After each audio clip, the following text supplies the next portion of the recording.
Bismillahirrahmanirrahim. Assalamualaikum warahmatullahi wabarakatuh. Alhamdulillahirabbil alamin. Wassalatu wassalamu ala asrafil anbiya'i wal mursalin wa ala alihi wa sahbihi rasulillahi ajma'in. Syukur kepada Allah Subhanahu wa taala, salat kepada nabina Muhammad sallallahu alaihi wasallam dengan ucapan Allahumma shalli ala sayyidina Muhammad wa ala ali sayyidina Muhammad. Sahabat dan kumpai dimanapun Anda berada, kembali berjumpa dengan kami selaku host pada acara program Daun Kumpai Dakwah Tanpa Batas yang insya Allah hari ini dan sore ini pada bulan suci Ramadan ini kita kedatangan seorang tamu yang agung yang alhamdulillah sudah hadir bersama kita, seorang ustadz ulama besar yaitu dai muda juga beliau, yaitu Al-Ustadz Muhammad Iskandar Lubis MA. Beliau merupakan alumni Master Agama yaitu di Perguruan Tinggi Ilmu Quran Jakarta. Selain itu juga beliau mengajar di SMP IT Inayah dan juga merupakan rupanya dosen di STAI Tuanku Tambusai yaitu Pasir Pengarayan. Dan alhamdulillah beliau sudah hari ini kita kenal dengan Al-Ustadz muda yang hafiz Al-Quran yaitu hafal 30 juz yang sudah menyempatkan waktunya untuk hadir bersama kita dengan sahabat dan kumpai pada sore menjelang berbuka ini. Alhamdulillah, tapi untuk itu mari kita sapa dulu beliau yang sudah menyempatkan waktunya. Assalamualaikum Ustaz. Waalaikumsalam warahmatullahi wabarakatuh. Masya Allah. Fahlu ya Ustaz? Alhamdulillah, ana bi khair. Wa kaifa halukum? Wah, alhamdulillah khair Ustaz. Masya Allah Ustaz. Terima kasih Ustaz atas waktunya sudah hadir bersama kita dan juga sahabat-sahabat dan kumpai Ustaz. Afwan. Jadi sebelum kita mendengarkan tausiah yang akan disampaikan oleh Al-Ustadz ini, Al-Ustadz Muhammad Iskandar Lubis MA, maka sahabat kumpai, mari kita tanyakan dulu Ustadz, ngomong-ngomong ini menjelang menunggu waktu berbuka puasa Ustadz, apa yang perlu kita bahas Ustadz ketika kita sudah berada pada Ramadan ke-10 yang kedua ini Ustadz? Insyaallah pada saat ini kita akan membahas bagaimana kemuliaan Al-Quran tersebut. Masya Allah, tabarakallah. Sahabat dan kumpai dimanapun Anda berada, jangan beralih dulu, bahwasanya Al-Ustadz ini akan membahas nanti kemuliaan Al-Quran. Maka dengan itu, waktu dan tempat Ustadz, kami mohon sampaikan tausiah kepada seluruh penonton sahabat dan kumpai dimanapun berada. Tafadhol Ustadz. Bismillahirrahmanirrahim. Assalamualaikum warahmatullahi wabarakatuh. Waalaikumsalam warahmatullahi wabarakatuh. Hamdan wa syukran lillah, salaman wa tasliman ala nabiyillah Muhammad bin Abdullah wa ala alihi wa ashabihi wa mawalah. Bersyukur kita kepada Allah Subhanahu wa taala. Dianya Allah yang Maha Pengasih tanpa pilih kasih. Dianya Allah yang Maha Penyayang yang kasih sayangnya tak terbilang. Bahkan kita hidup di atas permukaan bumi Allah ini, itu berkat rahmat dan kasih sayangnya Allah. Sebagai hambanya, kita selalu mengucapkan syukur kepada Allah Subhanahu wa ta'ala. Salawat dan salam kita hadiahkan keharibaan Nabi besar kita, Nabi Muhammad sallallahu alaihi wasallam dengan ucapan Allahumma sholli ala sayyidina Muhammad wa ala ali sayyidina Muhammad. Sahabat kumpai yang dimuliakan oleh Allah Subhanahu wa taala. Pada kesempatan kali ini kita akan membahas bagaimana kemuliaan Al-Qur'an tersebut. Sebelumnya sahabat kumpai yang dimuliakan Allah, kalau kita lihat dan telaah bagaimana orang-orang yang bersahabat dengan Al-Qur'an ini, mereka dimuliakan oleh Allah Subhanahu wa taala. Kita tahu bersama dalam sejarah ada sahabat yang namanya Umar bin Khattab, yang dianya dikenal dengan Al-Faruq, orang yang sangat tegas. Apakah kita tahu bahwa Umar bin Khattab ini salah satu penyebabnya masuk ke dalam agama Islam ini karena dia mendengarkan lantunan ayat suci Al-Quran. Begitu juga dengan bulan suci Ramadan ini. Bulan ini dimuliakan oleh Allah Subhanahu wa taala karena pada bulan suci Ramadan ini Allah turunkan Al-Quran. Makanya Al-Quran itu dikatakan di dalam surah Al-Baqarah, Syahrul Ramadan unzila fihil Quran. Di bulan suci Ramadan inilah Allah Subhanahu wa taala turunkan Al-Quran. Kemudian Rasulullah sallallahu alaihi wasallam diutus ke muka bumi Allah ini, kemudian beliau juga dimuliakan oleh Allah karena beliau membawa Al-Quran di atas muka bumi Allah ini. Kemudian disampaikan kepada umatnya, liyakuna lil alamina nadhira, supaya menjadi pengajaran bagi orang-orang yang mengetahuinya. Jamaah sahabat kumpai yang dimuliakan oleh Allah. Untuk itu sebagai seorang muslim yang mengaku bahwa dirinya beriman kepada Allah Subhanahu wa taala, mari kita muliakan yang namanya kitab suci Al-Quran ini. Kenapa kita harus memuliakan Al-Quran ini? Karena banyak sekali faedah yang kita bisa dapatkan dengan memuliakan Al-Quran ini. Pertama dikatakan kemuliaannya adalah Al-Quran itu membacanya saja sudah mendapatkan pahala dari Allah Subhanahu wa taala. Kata Allah Subhanahu wa taala bahwa orang yang banyak menghafal Al-Quran, banyak membaca Al-Quran, wallahu yudhaifu liman yasha. Allah akan lipat gandakan baginya pahala di sisi Allah Subhanahu wa taala. Sahabat kumpai yang dimuliakan oleh Allah Subhanahu wa taala, membacanya saja ini sudah diberikan pahala. Kata Rasulullah sallallahu alaihi wasallam, man qara'al Qur'an, siapa yang membaca Al-Quran, maka nanti dia akan berkumpul ma'al kiramil bararah, bersama para malaikat yang dimuliakan oleh Allah Subhanahu wa taala. Tentu kita semua ingin nanti dikumpulkan bersama orang-orang yang baik di hari kiamat nanti. Sahabat kumpai yang dimuliakan oleh Allah Subhanahu wa taala, membacanya saja, ketika kita membacanya 1 juz, membacanya 2 juz, bahkan kita membaca sampai 30 juz, maka kita akan diberikan tempat yang mulia di sisinya Allah Subhanahu wa taala. Kata Rasulullah, "Iqra wa rattil kama turattil fid dunya, fa inna manzilataka inda akhiri ayatin taqra'uha." Bacalah, tartilkanlah sebagaimana engkau tartilkan Al-Quran di dunia, maka nanti tempatmu di sisi Allah adalah akhir ayat yang engkau baca nanti di dunia ini. Semakin banyak kita membaca Al-Quran, maka semakin tinggi dan tinggi tempat kita nanti di surganya Allah Subhanahu wa taala. Kemudian yang kedua yang menyebabkan Al-Quran itu dimuliakan adalah orang yang membacanya kemudian dia mentelaahnya, dipahami maknanya, bukan sekedar membacanya saja, tetapi maknanya dihayati dan dipahaminya. Banyak cara yang bisa kita lakukan untuk menelaah dan menghayati isi Al-Quran ini. Di antara lain, kita menghadiri majelis ilmu. Kita hadiri gerakan subuh berjamaah yang selalu diadakan di setiap minggunya. Ataupun majelis taklim, tabligh akbar, kita hadiri itu. Itu adalah ilmu yang baik supaya menambah wawasan kita tentang ilmu Al-Quran ini. Bahkan Rasulullah SAW berjanji kepada kita, siapa yang membaca Al-Quran, wa yatadarusuna Al-Quran, ada satu kaum yang berkumpul, kemudian dia mempelajari Al-Quran, maka Allah berikan dia 4 kemuliaan. Pertama, nazalat alaihimus sakinah, kehidupannya akan sakinah, kehidupannya akan baik, disayangi oleh Allah Subhanahu wa taala.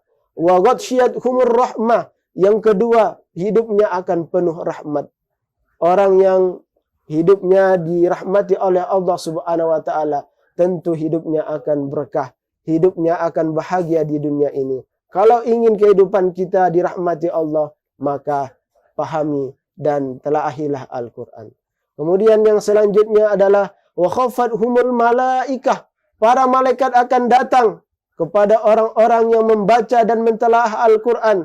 Maka ketika malaikat datang ke dunia ini menjumpai para ahli Al-Quran, maka 2 kemungkinan yang beliau lakukan.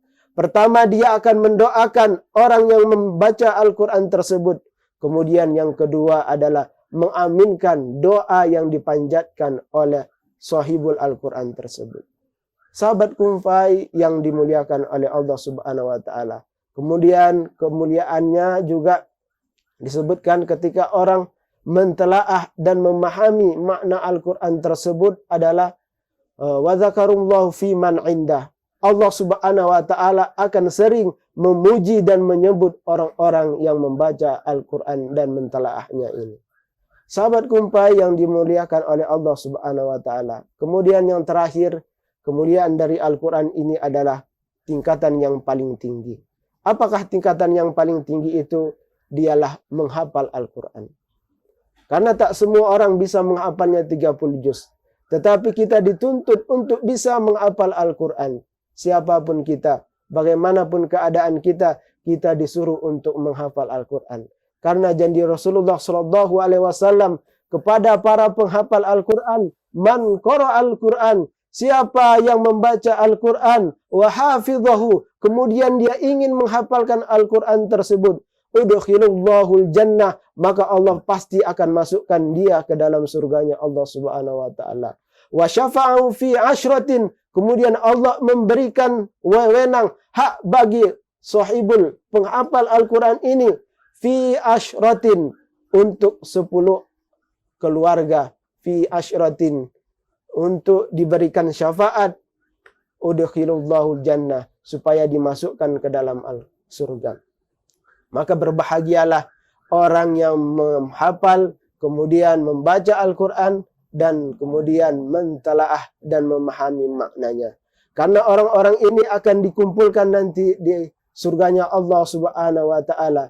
Kemudian dia akan mendapatkan yang namanya syafaat dan dari Al-Qur'an ini.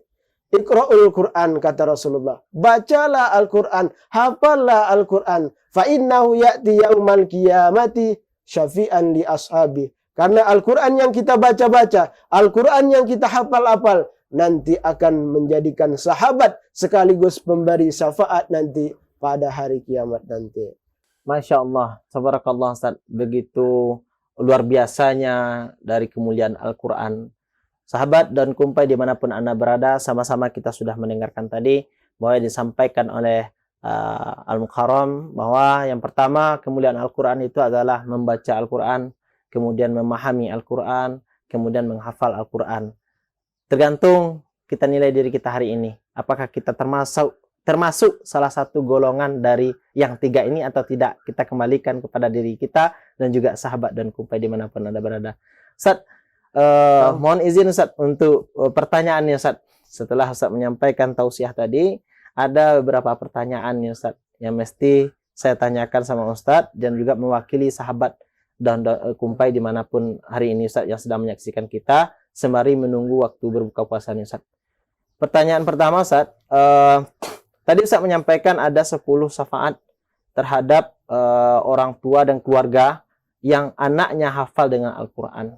Tapi bagaimana ketika nantinya anaknya hafal Al-Quran, tapi orang tuanya sibuk dengan dunia, tidak sholat, kemudian membuat maksiat, ayahnya, ibunya. Apakah juga mereka mendapatkan syafaat Ustaz? Mohon penjelasan Ustaz.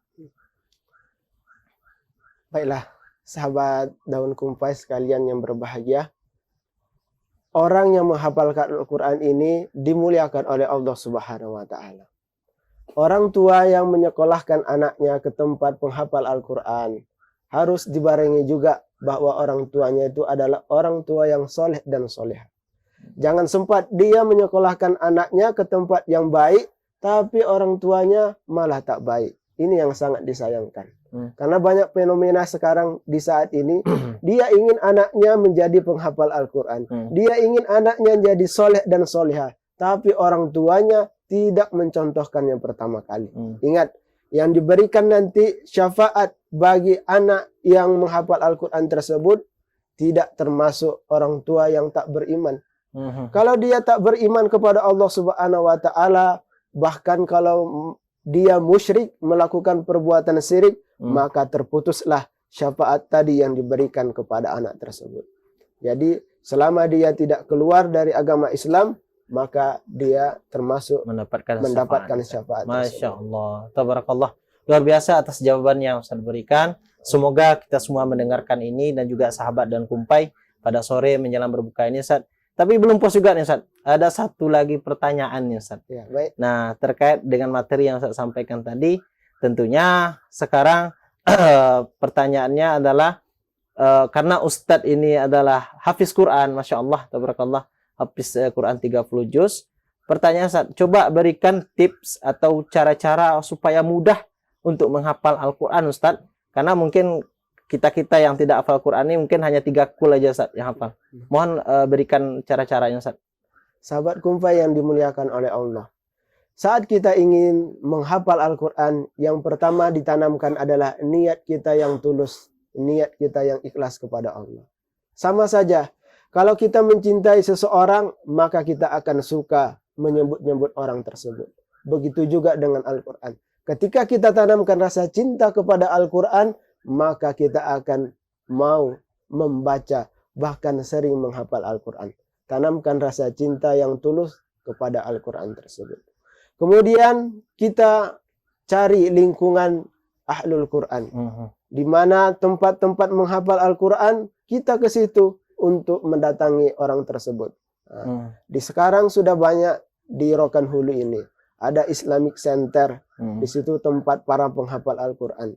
Di Ujung Batu juga sudah banyak rumah Quran. Bahkan di Ramadan ini ada yang buka 3 tempat penghafal Al-Quran. Rumah Quran Al-Hilwa di Masjid Raya Al-Ihsan. Kemudian rumah Quran keluarga di Komplek ACC Pratama. Kemudian ada juga nanti di Syuhada. Di situ juga dibuat Amazing Quran. Bagaimana orang-orang ini dididik supaya cinta dan suka terhadap Al-Quran. Karena banyak fenomena sekarang ini, anak-anak itu lebih suka memegang handphone daripada mengerjakan sholat. Bahkan orang tuanya memanggilnya, dia tak mendengar. Kenapa? Sudah acuh dan candu terhadap game online ini.